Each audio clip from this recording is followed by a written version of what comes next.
Lining blouse. Lining cutting చేసాం కదా, ఆ లైనింగ్ని అసలు బ్లౌజ్ మీద వేసి కటింగ్ చేయటం అన్నమాట. ఈ ఫ్లవర్స్ని పైకి ఉండేటట్టుగా చూసుకొని దాన్ని బట్టి మనం కటింగ్ చేసుకోవాలి. ఆ డిజైన్ బట్టి కటింగ్ చేయాలి మనం. ఇప్పుడు ఫస్ట్ చేతులు చూద్దాం.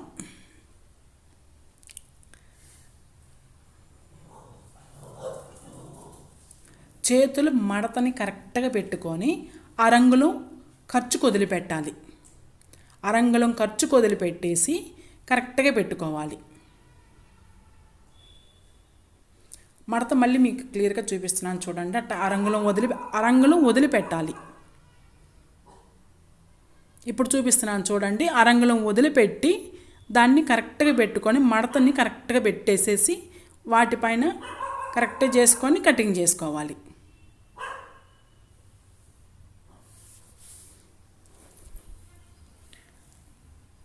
పైన షోల్డర్ కాడ ఒక టిక్ పెట్టుకోవాలి.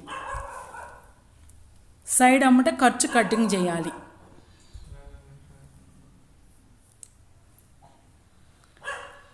ఇప్పుడు వెనక పార్ట్ని ఫ్లవర్స్ అట్లా చూపిస్తున్నాయి కాబట్టి ఆ ఫ్లవర్స్ని బట్టి మనం పెట్టుకోవాలి. మామూలుగా విడి లైనింగ్ అయితే అటు కటింగ్ చేస్తాము, కానీ ఈ ఫ్లవర్స్ డిజైన్ మార్పు ఉన్నాయి కాబట్టి మనం ఈ పార్ట్ని ఇలాగ వేసుకోవాలి. కరెక్ట్గా వేసుకొని ఆ ముడతలు అనేది కరెక్ట్గా లాగేసేసి కరెక్ట్గా పెట్టుకొని మనం వెనక పార్ట్ లైనింగ్ కటింగ్ చేసి ఉన్నాం కదా, ఆ లైనింగ్ని దాని మీద వేసి కటింగ్ చేయాలి. ఆ ముడతలు ఎన్ని కరెక్ట్గా లాగేసేసుకొని కరెక్ట్గా పెట్టుకోండి. ఎడ్జి కరెక్ట్గా పెట్టి చుట్టూరు కరెక్ట్గా కట్ చేసేసేయండి. ఒకవేళ మీకు లైనింగ్ ఏమైనా కదులుతున్నట్టు మీకు అనిపిస్తే పిన్నులు పెట్టండి. చుట్టూరు పిన్నులు పెట్టుకొని కటింగ్ చేసుకోండి. ఏమైనా ఇబ్బంది అనిపిస్తే కొద్దిగా అలవాటు పడితే ఏమి కదలకుండా కరెక్ట్గా మనం కటింగ్ చేసుకోవచ్చు. చుట్టూరు కరెక్ట్గా కటింగ్ చేయాలి.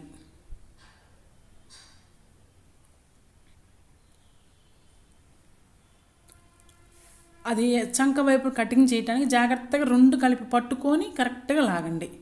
మళ్ళీ ఎక్కువ తక్కువ వచ్చి మళ్ళీ కటింగ్ మార్పు రాకుండా కటింగ్ చేసేసి కరెక్ట్గా అయిపోయింది. ఇంకా ఇప్పుడు మనం చంక కాడ టిక్కు పెట్టుకున్నాం కదా, ఆ టిక్కుని ఒక టిక్కుగా కటింగ్ చేయండి. కొద్దిగా ఘాటు పెట్టుకుంటే వెనక పార్ట్ అయిపోయింది. ఇప్పుడు ఫ్రంట్ కొలతల కోసం అన్నమాట. ఫ్రంట్కి కూడా అంతే. మనం కరెక్ట్గా ముడత లేకుండా లాక్కొని ఫ్రంట్ని ఆ డిజైన్ని అవన్నీ చూసుకోండి. ఇప్పుడు క్రాస్ చూడండి, పైకి చూడాలి. ఆ ఫ్లవర్స్ అనేది పైకి చూడాలి. చూసుకొని కరెక్ట్గా క్రాస్ పెట్టండి.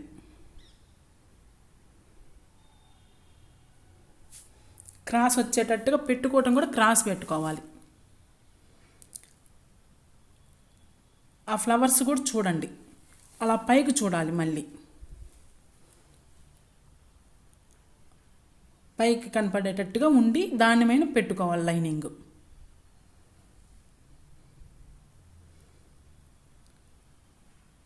కరెక్ట్గా లైనింగ్ అలా క్రాస్ తిప్పి పెట్టాలి.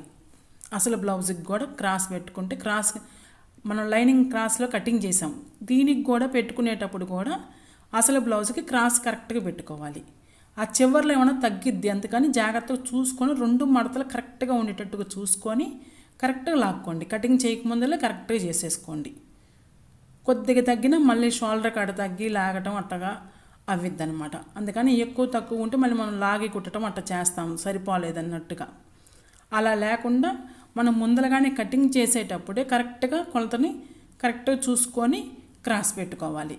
క్రాస్ కరెక్ట్గా ఉండాలన్నమాట. షేప్ నీట్గా ఉండాలంటే క్రాస్ కరెక్ట్గా ఉండాలి మీకు. అప్పుడు ఇంకా దాని చుట్టూ లైనింగ్ చుట్టూ కరెక్ట్గా ఉంచుకొని కటింగ్ చేసేసేయండి. కొన్ని బ్లౌజులకి సరిపోదు, పెద్ద బ్లౌజులకి సరిపోనప్పుడు మళ్ళీ జాయింట్ వేసుకోవాలి. ఇది చిన్న బ్లౌజ్ కాబట్టి సరిపోతుంది. దాన్ని కూడా చూసుకొని కరెక్ట్గా చేసుకోవటమే మనము. వాళ్ళు ఎంత బ్లౌజ్ ఇచ్చినా, ఎంత లావుటోళ్ళైనా, ఎంత సన్నటోళ్ళైనా సరే మనం చూసుకొని కరెక్ట్గా కటింగ్ చేసుకొని సరిపోకపోతే చంకల కాడ జాయింట్ చేసుకోవాలి.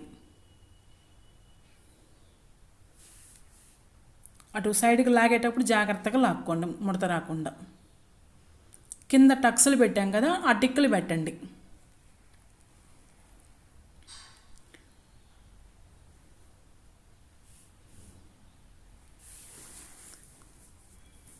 ఫ్రంట్ అవన్నీ సరి చేసేసి చంకలో మళ్ళీ కటింగ్ చేసేసేయండి. ముడతలు ఏం లేకుండా చూసుకుంటా కటింగ్ చేసేసేయండి. తగ్గకూడదు. ఒక పాయింట్ ఉన్నా పర్వాలేదు కానీ తగ్గకూడదు. ఏదైనా సరే, వెనక పార్ట్ అయినా ఫ్రంట్ అయినా చేతులైనా సరే. అక్కడ ఒక చంక కాడ ఒక టిక్కు పెట్టేసేయండి. మనం లైనింగ్లకి అన్ని టిక్కులు పెట్టున్నాం కదా, దాని ప్రకారంగా వీటికి పెట్టుకోవాలి. చంక వైపు సైడ్ అమ్మట మనం కుట్టుకోవటానికి అది టిక్స్ అన్నమాట. అది ఫ్రంట్ పార్ట్ అయిపోయింది. అది క్రాస్గా ఎట్లాగ వచ్చిందో చూడండి. ఫ్లవర్స్ కరెక్ట్గా వచ్చినాయా రాలేదా చూడండి. ఆ డిజైన్ చూడండి, దగ్గరికి చూడండి, మీరు కనిపిస్తుంది. వెనక పార్ట్ ఫ్లవర్స్ పైకి చూస్తున్నాయి, చేతులు పైకి చూడాలి. డిజైను ఫ్రంట్ పైకి చూసుకోవాలి. ఆ డిజైన్ కరెక్ట్గా వచ్చిందా లేదా అనేది మీరు కరెక్ట్గా చూసుకోవాలన్నమాట. దగ్గరకు చూపిస్తున్నాను చూడండి. మళ్ళీ ఆ ఫ్లవర్స్ని వెనక పార్ట్ పైకి కనిపిస్తున్నాయి డిజైన్, ఆ ఫ్లవర్స్. ఫ్రంట్ చూడండి, క్రాస్గా వచ్చినాయి చూడండి. అట్లా క్రాస్ రావాలి. క్రాస్ రాకపోతే బ్లౌజ్ అనేది కరెక్ట్గా నిలబడదనమాట. షేప్ నీట్గా ఉండదు. షేప్ నీట్గా లేకపోతే బ్లౌజ్ అంత నీట్గా అనిపించదు. అది వెనక పార్టు ఫ్రంట్ చేతులు క్రాసులు కరెక్ట్గా వచ్చినాయి. ఫ్లవర్స్ అనేది మార్పు రాకుండా కరెక్ట్గా పైకి చూసేటట్టుగా మనం పెట్టుకోవటమే. వెనక పార్టు ఫ్రంట్ చేతులు కటింగ్ అయిపోయింది.